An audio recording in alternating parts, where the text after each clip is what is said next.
impactante que quem está perto não quer se envolver. Outra coisa, promessas de valorizar quem não alcança os níveis de avaliação e vai isolando quem na verdade tem. Um tratamento de perseguição. Isso aí faz com que o ambiente de trabalho se contamine. Então ninguém quer denunciar, quer testemunhar a favor. Te assessorando quando você foi vice-presidente e presidente do Sindicato da Polícia Civil, eu pude notar certas coisas também. Por exemplo, na Academia de Polícia do Chile, que é a PDI, um policial civil lá leva 5 anos o curso de formação para ele se tornar um investigador. Então, em 5 anos, o governo, a chefia, tem como detectar se a pessoa está capacitada ou não para ter porte de arma, inclusive para saber se ele tem condições de ser um policial. Nós sabemos que aqui no Brasil, o curso é muito curto. O que você tem a dizer isso? Você acha que, pelo fato do curso ser menor, há uma menos detenção de detectar um possível problema psicológico em um futuro policial? Benito, essa reflexão nós fizemos durante todo o meu período na direção do sindicato, também na frente da coordenação intersindical, que congrega outros servidores, outros segmentos, e também na FECEMP, na federação. E, obviamente, na nossa confederação brasileira, a Cobrapol. Eu tive o privilégio de ter sido vice-presidente por 2 mandatos à frente da Cobrapol. O que nós diagnosticamos quando vimos, eu tirei 29 anos na polícia, Fiquei 29 anos na polícia. O que nós diagnosticamos é que é importante você qualificar profissionalmente aquele cidadão que foi aprovado no concurso de provas e títulos. E também aprovado sob uma avaliação psicotécnica, psicoprofissional. Ele faz as provas e títulos e depois tem a fase de psicotécnica. Não basta só você querer ser um profissional de segurança pública, você tem que ter a inclinação para aquilo, você tem que ser vocacionado para aquilo, porque as condições são as mais adversas que você pode imaginar. Mas o que nós abordamos naquele momento, lá em 2003, ou seja, eu estou te falando aqui de 20 anos atrás, a formação profissional do policial civil em Minas Gerais, e também não é diferente no Brasil. Estou falando aqui com a experiência de quem já rodou esse estado inteiro. Eu fui conselheiro nacional de segurança pública também, em Brasília, um órgão que presta apoio ao Ministério da Justiça. Fiquei lá por 4 anos. No Brasil não é diferente essa precariedade na formação. Então o que nós vimos?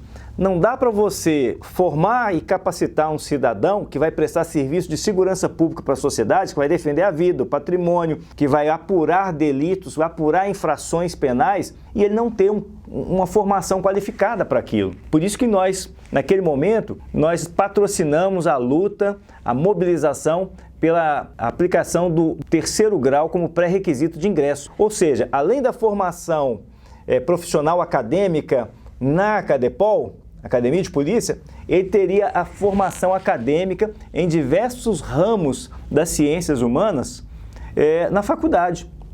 Então não seria mais o detetive de ensino fundamental, primário, não seria mais o agente de polícia de ensino médio, seria o investigador de polícia de curso superior, assim como o delegado, assim como o perito, assim como o escrivão, assim como o médico legista. Por quê? Os bens jurídicos nos quais ele está lidando são aqueles de maior valor para a pessoa humana, para o Estado, para a sociedade, que é a vida, que é a segurança pública, que é o patrimônio, que é a integridade física, que é a saúde, não é isso? Que é o meio ambiente. Nós temos delegacias que atuam na defesa do meio ambiente, Nós temos delegacia de ecologia.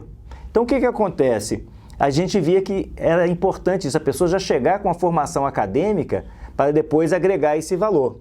Agora, ainda assim, nós entendemos que é muito precário.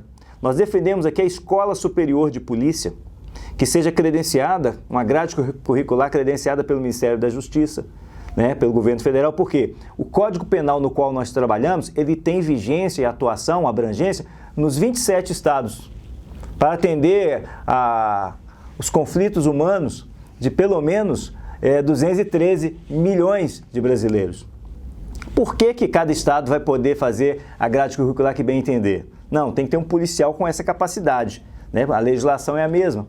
Outra coisa, padronização das operações, padronização da forma de trabalhar e padronização da forma de pagar de remunerar e valorizar esse operador. Por isso que nós brigamos também pelo piso salarial nacional, porque entendemos que isso impacta muito na formação do servidor. Porque se ele tem um salário compatível, ele pode pagar, inclusive, cursos adicionais, pós-graduações, dentro e fora do país, né, para se tornar de fato um profissional graduado, porque ele vai buscar essa valorização interna fruto dessa graduação, dessas capacitações que ele buscou, agregando no currículo que já é denso nesse sentido. Mas eu concordo com você, a formação ainda é precária, ainda não há valorização por parte do governo, tanto dos estados quanto do governo federal. É preciso nós padronizarmos, federalizarmos a grade curricular de formação dos nossos policiais. Denilson, existe um outro problema também que eu tenho ouvido muito de policiais que são da tua geração. Você falou muito bem aí, muito claramente, de que a pessoa, para ser policial, ela tem que gostar, ela tem que ter esse tino policial. Está no sangue, a vocação. Mas hoje se percebe muito isso também nas outras carreiras policiais, tanto na Polícia Penal, Polícia Federal, Polícia Militar, Bombeiro Militar. Hoje existe uma geração também que parece que está utilizando essas forças de segurança como um trampolim para outras carreiras. O que você tem a me dizer sobre isso? Olha, isso também é um outro fenômeno que, como tal, deve ser estudado e deve tentar buscar uma solução prática, uma solução profissional para ela. Quando nós criamos essa cartilha aqui, assédio moral, um manual, chegou a ter 3 edições de 5.000 exemplares cada uma delas. Foi uma coisa reveladora na nossa corporação. Nós percebemos isso também, uma forma de assédio que fazia com que os mais novos se desestimulassem para continuar na carreira. Por quê? Primeiro que ele chegava sem as mesmas garantias que os mais antigos tinham. Não tinha mais o quinquênio, não tinha mais as férias-prêmio, o salário no final das contas ficava até menor. E também a própria prática que a polícia vinha fazendo, né? E acredito que ainda faz. As piores lotações, as comarcas de mais dificuldade para prover os recursos humanos, de pior provimento, como policial penal, como policial federal, tem que ir para a fronteira, tem que ir para os locais mais difíceis. Isso aí acaba prejudicando o policial que está no começo da carreira. Então a gente vê que muitos deles não querem ascender, não querem se profissionalizar, porque a forma de valorização também ela é muito dúbia, ela é muito falseada. O governo não valoriza. Países desenvolvidos, o policial tem muitos incentivos. Tem isenção de imposto de renda, tem plano para aquisição de veículo, troca de veículo todos os anos, aquisição da casa própria, tem padrões de aposentadoria diferenciados dos demais servidores. O Polícia Civil ainda tem, mas a cada medida que a gente vê, por exemplo, em 2019, o governo passado tirou a paridade e integralidade dos servidores, aumentou a alíquota de contribuição previdenciária. Em 98, instituiu-se a alíquota de previdência para quem já era aposentado. Estão pagando para quê? Você paga durante 30 anos, depois que aposenta, ele vai continuar pagando. Então, essas coisas desestimulam o servidor. É uma forma de assédio embutido.